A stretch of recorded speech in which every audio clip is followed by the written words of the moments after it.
Bonjour, je suis heureuse de vous retrouver en espérant que vous avez passé un très bel été. Aujourd'hui, nous allons nous arrêter à ce petit grain de blé qui doit mourir pour donner la vie.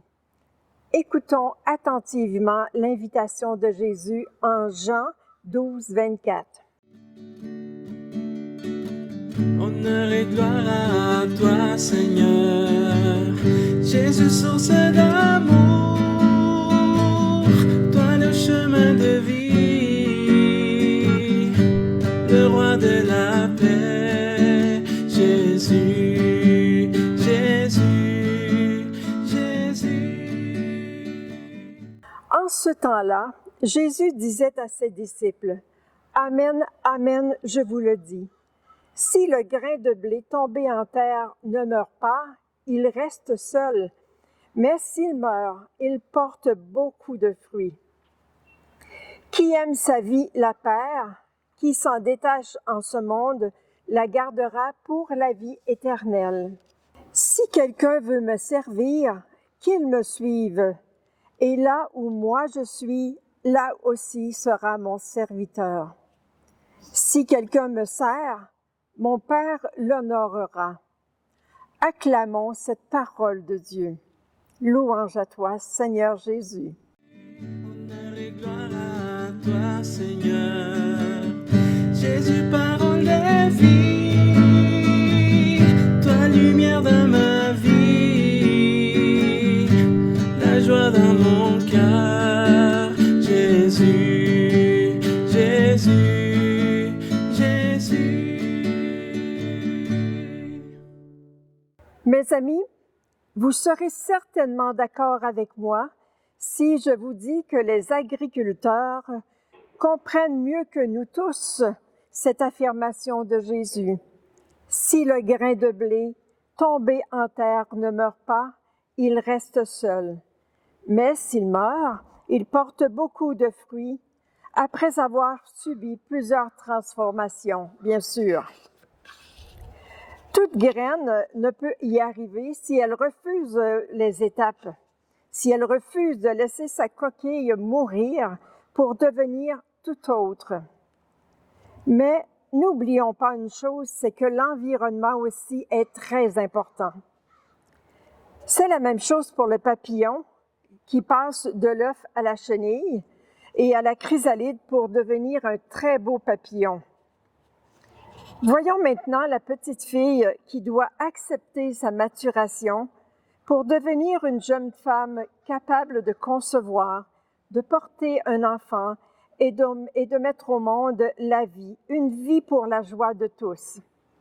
Elle doit accepter de mourir à sa vie d'enfance, à ses habitudes de jeunesse, à son apparence bien sûr, pour devenir une femme transformée et une mère avec une nouvelle réalité de vie. En fin de compte, si on regarde bien, tout dans la vie est fait de mort, de transformation et de nouvelle vie. C'est la même chose au plan spirituel.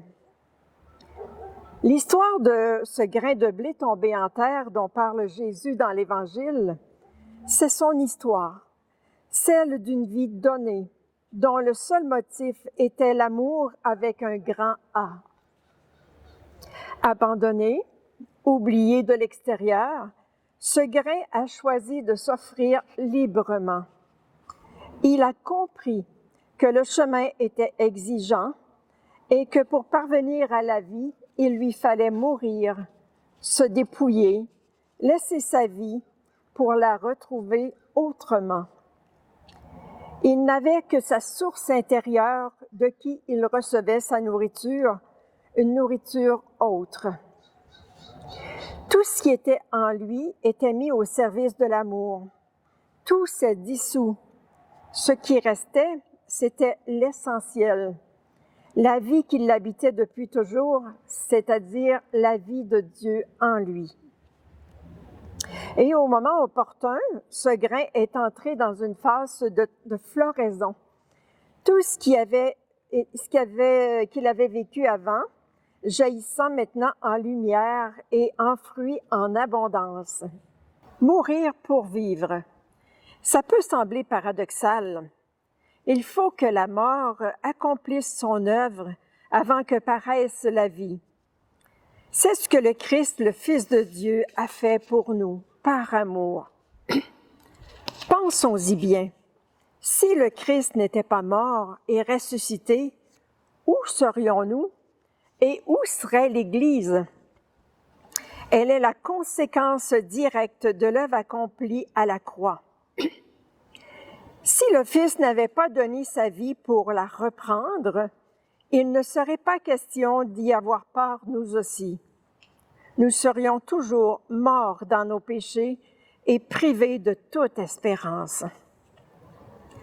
Aujourd'hui, par exemple, nous fêtons nos saints martyrs canadiens jésuites, Jean de Brébeuf, Isaac et Jogues, et deux laïcs qui, au milieu du danger, sont restés en place, donnant leur vie par amour pour le Christ jusqu'au martyre, en solidarité avec le peuple. Ce grain dont parle Jésus, c'est aussi toi et moi, c'est chacun de nous. Bien sûr, il y a la mort en fin de vie, ce chemin où tous nous aurons à passer. Et ça, il ne faut pas l'oublier.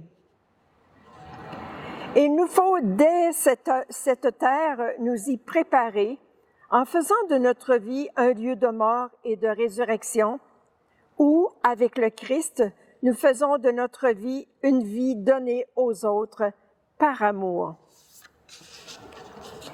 Si tu veux me suivre, dit Jésus, suis-moi. Et là où je suis, là aussi tu seras.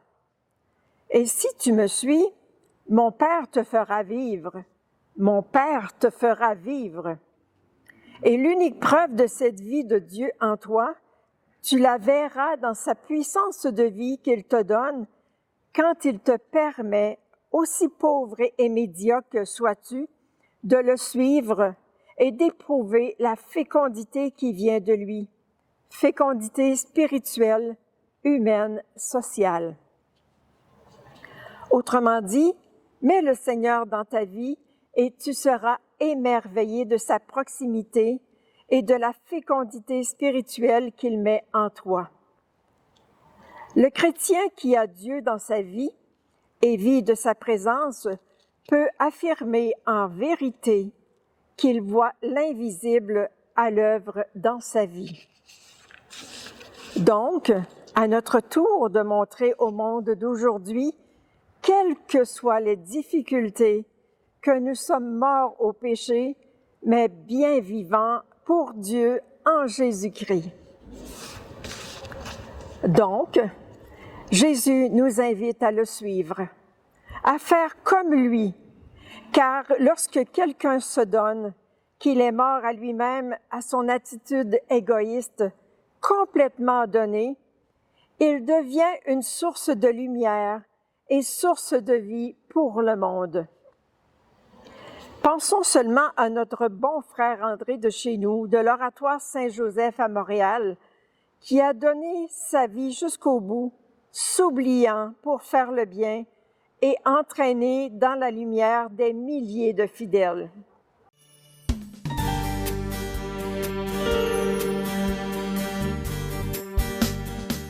À la fin de cette réflexion, demandons la grâce de savoir mourir à nous-mêmes, à nos contrariétés, à nos jugements, en nous greffant au cœur de Jésus, ressuscité, Jésus ressuscité, pour avoir la joie de continuer à contribuer à un monde meilleur.